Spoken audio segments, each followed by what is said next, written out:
Ride ಆಗಿದೆ, ride ಆದಮೇಲೆ ಏನೇನು ಸಿಕ್ಕಿದೆ ಅದು ಯಾವುದೇ ಮಾಹಿತಿ ಇಲ್ಲದೇ ನಾನು ಏನೂ ಮಾತನಾಡೋದಕ್ಕೆ ಸಾಧ್ಯ ಇಲ್ಲ. ಕಾರಣಗಳು ಇಲ್ಲದೇ ಎಲ್ಲೂ ಕೂಡ ರೈಡ್ ಆಗೋದಕ್ಕೆ ಕೂಡ ಸಾಧ್ಯ ಇಲ್ಲ. ಥ್ಯಾಂಕ್ ಯು, ಧನ್ಯವಾದ. ನಿಮ್ಮ ಸಂಪರ್ಕದಲ್ಲಿ ಇದ್ದಾರೆ ಸರ್ ಕಾಂಗ್ರೆಸ್ ಶಾಸಕರು ನಿಮ್ಮ ಸಂಪರ್ಕದಲ್ಲಿ ಯಾರು ಏನಪ್ಪ, ನಿಮ್ಮ ಸಂಪರ್ಕದಲ್ಲಿ ಯಾರು ಸರ್ ಕಾಂಗ್ರೆಸ್? ನಾವು ವಿರೋಧ ಪಕ್ಷದಲ್ಲಿ 3 ವರ್ಷ ಆರಾಮಾಗಿರ್ತೇವೆ, ಅದ್ರ ಬಗ್ಗೆ ನಮಗೇನು ಆತಂಕ ಇಲ್ಲ.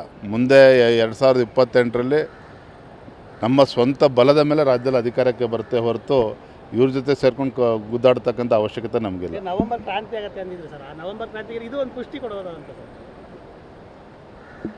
ನವಂಬರ್ನಲ್ಲಿ ಕ್ರಾಂತಿ, ಮಹಾಕ್ರಾಂತಿ ಏನೇನಾಗ್ತದೋ ಕಾದು ನೋಡಿ. ಆದರೆ ಒಂದಂತೂ ಸತ್ಯ, ಯುದ್ಧ ಪ್ರಾರಂಭ ಆಗಿದೆ ಆಡಳಿತ ಪಕ್ಷದಲ್ಲಿ, ರಾಜ್ಯದಲ್ಲಿ. ಇದು ಯಾರ್ಯಾರಿಗೆ ಇದಕ್ಕೆ ಬಲಿ ತಗೊಳ್ತದೆ ಎಲ್ಲವೂ ಕೂಡ ಬರೋದ್ರಿಂದ ನೀವು ಕಾದು ನೋಡಿ. ಇಬ್ಬರು ಜಗಳ ನಿಮಗೆ ಮೂರನೇ ಅದ್ರ ಅವಶ್ಯಕತೆ ನಾವು ವಿರೋಧ ಪಕ್ಷದಲ್ಲಿ ಆರಾಮಾಗಿದ್ದೀವಲ್ಲ. ಅಲ್ಲ ಸರ್, 19ರಲ್ಲೂ ಇದೇ ಥರ ಹೇಳ್ತಿದ್ರು, ಮತ್ತೆ ಸರ್ಕಾರ ಇದೇ ರೀತಿ ಪಡ್ಕೊಂಡ್ರೆ ಶಾಸಕರು. ನಿಮ್ಮ ನಗುವಲ್ಲೂ ಒಂದು ರೀತಿ 19ರಲ್ಲೂ ಇದೇ ರೀತಿ ಇತ್ತು ಸರ್ ವ್ಯವಸ್ಥೆ ಅವಾಗ. 19ರಲ್ಲಿ ಏನಿತ್ತು ಅದು 25ರಲ್ಲೂ ಆಗಬೇಕು ಅಂತೇನಿಲ್ಲ. ವಿರೋಧ ಪಕ್ಷ ಸ್ಥಾನದಲ್ಲಿದ್ದೇವೆ, ವಿರೋಧ ಪಕ್ಷದಲ್ಲಿ ಇದ್ಕೊಂಡು ನಾವು ಸರ್ಕಾರದ ವಿರುದ್ಧ ಹೋರಾಟ ಮಾಡ್ತೇವೆ. ಜನನು ಕೂಡ ಬೀದಿಗಿಳಿದು ಹೋರಾಟ ಮಾಡ್ತಕ್ಕಂಥ ಒಂದು ಮೂಡಲ್ಲಿದ್ದಾರೆ, ವಾತಾವರಣ ಅದೇ ರೀತಿ ನಿರ್ಮಾಣ ಆಗಿದೆ. ನಮಗೇನು ಇದ್ರ ಬಗ್ಗೆ ಖಂಡಿತ ಆಸಕ್ತಿ ಇಲ್ಲ. ಈ ಸರ್ಕಾರ ಇದ್ದರಷ್ಟು ಬಿದ್ದರಷ್ಟು, ಮುಖ್ಯಮಂತ್ರಿಗಳು ಇದ್ದರಷ್ಟು, ಇನ್ಯಾರೋ ಬದಲಾವಣೆ ಆದರಷ್ಟು ಇದು ಯಾವುದೂ ಕೂಡ ರಾಜ್ಯದ ಅಭಿವೃದ್ಧಿ ಮೇಲೆ ಪರಿಣಾಮನೂ ಕೂಡ ಬೀರೋದಿಲ್ಲ. ಹಾಗಾಗಿ ರಾಜ್ಯ ಜನರಿಗೆ ಇದ್ರ ಬಗ್ಗೆ ಆಸಕ್ತಿನೂ ಕೂಡ ಇಲ್ಲ. Thank you. ರೈಡ್ ಆಗಿದೆ, ರೈಡ್ ಆದಮೇಲೆ ಏನೇನು ಸಿಕ್ಕಿದೆ ಅದು ಯಾವುದೇ ಮಾಹಿತಿ ಇಲ್ಲದೇ ನಾನು ಏನೂ ಮಾತನಾಡೋದಕ್ಕೆ ಸಾಧ್ಯ ಇಲ್ಲ. ಕಾರಣಗಳು ಇಲ್ಲದೇ ಎಲ್ಲೂ ಕೂಡ ರೈಡ್ ಆಗೋದಕ್ಕೆ ಕೂಡ ಸಾಧ್ಯ ಇಲ್ಲ. ಥ್ಯಾಂಕ್ ಯು, ಧನ್ಯವಾದ. ನಿಮ್ಮ ಸಂಪರ್ಕದಲ್ಲಿ ಇದ್ದಾರೆ ಸರ್ ಕಾಂಗ್ರೆಸ್ ಶಾಸಕರು ನಿಮ್ಮ ಸಂಪರ್ಕದಲ್ಲಿ ಯಾರು ಏನಪ್ಪ, ನಿಮ್ಮ ಸಂಪರ್ಕದಲ್ಲಿ ಯಾರು ಸರ್ ಕಾಂಗ್ರೆಸ್? ನಾವು ವಿರೋಧ ಪಕ್ಷದಲ್ಲಿ 3 ವರ್ಷ ಆರಾಮಾಗಿರ್ತೇವೆ, ಅದ್ರ ಬಗ್ಗೆ ನಮಗೇನು ಆತಂಕ ಇಲ್ಲ.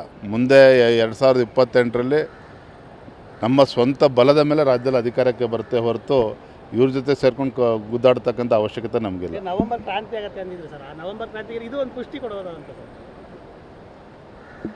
ನವಂಬರ್ನಲ್ಲಿ ಕ್ರಾಂತಿ, ಮಹಾಕ್ರಾಂತಿ ಏನೇನಾಗ್ತದೋ ಕಾದು ನೋಡಿ.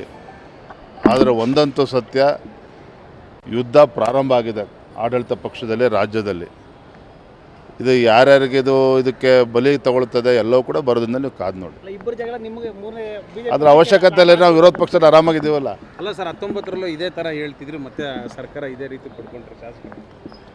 ನಿಮ್ಮ ನಗುವಲ್ಲೂ ಒಂದು ರೀತಿ 19ರಲ್ಲೂ ಇದೇ ರೀತಿ ಇತ್ತು ಸರ್ ವ್ಯವಸ್ಥೆ ಅವಾಗ. 19ರಲ್ಲಿ ಏನಿತ್ತು ಅದು 25ರಲ್ಲೂ ಆಗಬೇಕು ಅಂತೇನಿಲ್ಲ. ವಿರೋಧ ಪಕ್ಷ ಸ್ಥಾನದಲ್ಲಿದ್ದೇವೆ, ವಿರೋಧ ಪಕ್ಷದಲ್ಲಿ ಇದ್ಕೊಂಡು ನಾವು ಸರ್ಕಾರದ ವಿರುದ್ಧ ಹೋರಾಟ ಮಾಡ್ತೇವೆ. ಜನನು ಕೂಡ ಬೀದಿಗಿಳಿದು ಹೋರಾಟ ಮಾಡ್ತಕ್ಕಂಥ ಒಂದು ಮೂಡಲ್ಲಿದ್ದಾರೆ, ವಾತಾವರಣ ಅದೇ ರೀತಿ ನಿರ್ಮಾಣ ಆಗಿದೆ. ನಮಗೇನು ಇದ್ರ ಬಗ್ಗೆ ಖಂಡಿತ ಆಸಕ್ತಿ ಇಲ್ಲ. ಈ ಸರ್ಕಾರ ಇದ್ದರಷ್ಟು ಬಿದ್ದರಷ್ಟು, ಮುಖ್ಯಮಂತ್ರಿಗಳು ಇದ್ದರಷ್ಟು, ಇನ್ಯಾರೋ ಬದಲಾವಣೆ ಆದರಷ್ಟು ಇದು ಯಾವುದೂ ಕೂಡ ರಾಜ್ಯದ ಅಭಿವೃದ್ಧಿ ಮೇಲೆ ಪರಿಣಾಮನೂ ಕೂಡ ಬೀರೋದಿಲ್ಲ. ಹಾಗಾಗಿ ರಾಜ್ಯ ಜನರಿಗೆ ಇದ್ರ ಬಗ್ಗೆ ಆಸಕ್ತಿನೂ ಕೂಡ ಇಲ್ಲ. Thank you.